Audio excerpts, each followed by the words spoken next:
kita menentukan cast itu cukup lumayan lama ya. Dan akhirnya yang terpenting itu kita menentukan sebenarnya tadinya ibu yang akan sepanjang film ini adalah hamil. Nah, sedangkan untuk membuat karakter, contohnya karakter Amelia ini, karena Amelia ini kan sebenarnya kan dibilang usianya lebih tua juga nggak tua sekali, dibilang muda juga nggak. Nah, middle usia, siapa orang pemeran artis Indonesia yang di usia-usia segini sepertinya agak sulit sih sebenarnya. Beberapa kita menentukan pilihan, akhirnya kita jatuh kepada Napa. Napa ini kan bisa dikatakan artis senior ya, karena dia mulai debutnya juga udah lumayan lama dan masyarakat juga udah tahu. Napa itu juga kita juga nggak gampang karena terkait dengan schedule dan sebagainya. Tapi beruntunglah setelah kita sodorin naskah Iblis dalam Kandungan, kayaknya Napa sangat tertarik dengan karakter yang diperankan ini gitu. Saya berperan sebagai Amelia di sini. Saya mempunyai 2 orang anak angkat yang diperankan oleh Denira dan Adiat. Mereka sebagai Vito dan Alani. Dan suami saya di sini Ali Syakib. Kalau bercerita tentang sosok dari Amelia ini, dia adalah seorang ibu yang sudah lama mendambakan mempunyai keturunan sendiri. Tapi pada akhirnya sudah dicoba dan akhirnya tidak pernah hamil gitu kan. Makanya dia ngangkat anak dari panti untuk mancing supaya bisa hamil sendiri. Sosok Amelia ini penyayang, lemah lembut, penyabar, dan sangat care banget sama keluarganya.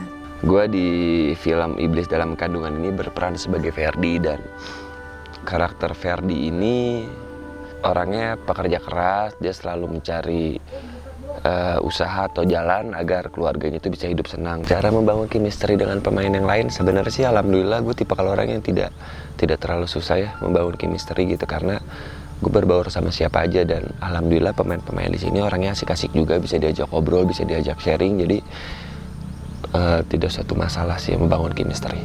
Aku banyak tektoknya itu sama ibu, sama Vito dan ayah. Caranya itu kan waktu itu kita sempat reading. Kita reading itu selama 2 mingguan. Selama 2 mingguan terus udah gitu kita pertama kali ketemu sama Kanava. Terus kita udah ngobrol-ngobrol, udah nyambung gitu kan. Kita udah banyak ngobrol. Terus akhirnya ketemu sama Ade, sama Vito, kita ngobrol lagi. Terus kalau misalkan sama Vito mungkin karena masih kecil jadi aku ajakinnya main games, terus kayak bercanda-bercandain dia gitu. Kalau sama ayah lebih banyak bercanda, jadi nggak sulit sih untuk munculin chemistry sama ayah, sama ibu, sama Vito, soalnya emang seru banget gitu. Kita emang selalu bercanda mulu dan nggak ada beban juga untuk munculin chemistry karena emang nggak susah gitu. Kayak emang udah nyatu aja, udah nyambung obrolannya. Kesulitannya nggak ada ya.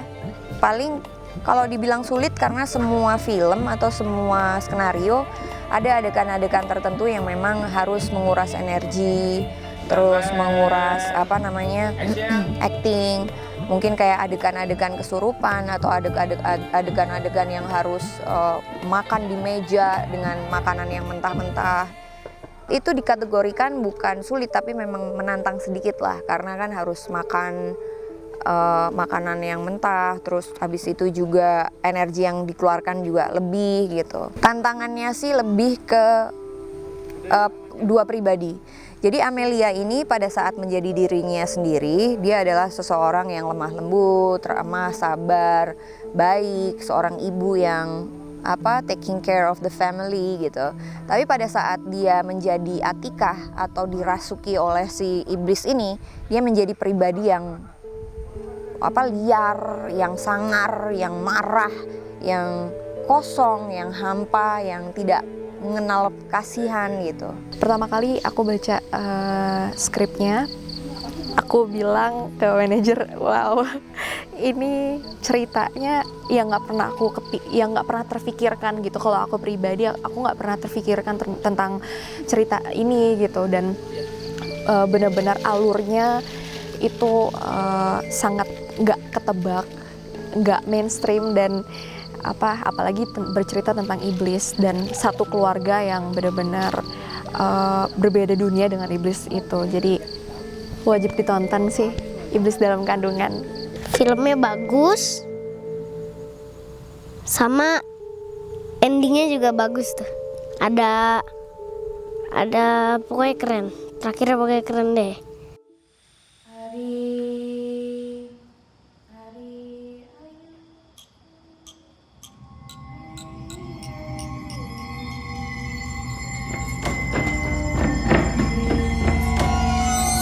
Pemilihan lokasi yang Anda lihat di belakang ini, kalian lihat di belakang ini cukup lama mencarinya karena saya pengen banget ketika mencari lokasi, saya ingin lokasi yang fresh, yang baru, yang belum pernah dipakai oleh siapapun. Sehingga kita harus menempuh jarak yang lumayan lama, jauh dari keramaian untuk mendapatkan lokasi ini, lokasi yang seperti di belakang. Lalu kemudian kesulitannya satu pada saat di lapangan ya cuaca ya, itu faktor alam. Bagaimanapun sehebat apapun rencana kita, sedahsyat apapun kita, tapi ketika udah hujan ya semua berantakan. Itu sih yang paling besar adalah masalah di cuaca sih buat saya, karena semua sudah set segala macam, tapi ketika hujan itu semua jadi berantakan, sehingga banyak sekali hal-hal yang saya harus akalin tanpa mengubah struktur dari ceritanya. Penyusunan kru juga cukup cepat sebenarnya untuk kali ini, tidak seperti film-film sebelumnya yang mempunyai persiapan agak panjang. Prosesnya cukup cepat karena kita memilih kru-kru yang sudah punya, maksudnya sudah biasa mengerjakan film-film yang dengan genre ini, yaitu genre horor. Jadi pilihannya pun sudah tertuju ke orang-orang yang sudah menurut kita adalah berpengalaman untuk membuat atau memproduksi film ini. Jadi prosesnya sih tidak terlalu susah karena kita sudah langsung pilih orang-orang yang mempunyai kompetensi di bidang pembuatan film horor ini. Kendala cuaca yang kita tidak bisa hindari karena kebetulan sekarang musim hujan, jadi ya kita harus ngalah pada saat hujan. Saya rasa itu aja. Kalau kendala-kendala lain secara teknis masih dalam batas wajar. Tim riset yang melakukan Ricky mengunjungi beberapa lokasi, sehingga ketika kita ditawarkan oleh lokasi ini, kita langsung suka dan kita tetapkan ini sebagai lokasi utama pembuatan film horor kali ini. Ada sih beberapa lokasi yang lain, tapi menurut kita berdasarkan skenario dan ketepatan lokasi dengan skenario ini yang kita pilih. Semoga ini match banget dengan film kita.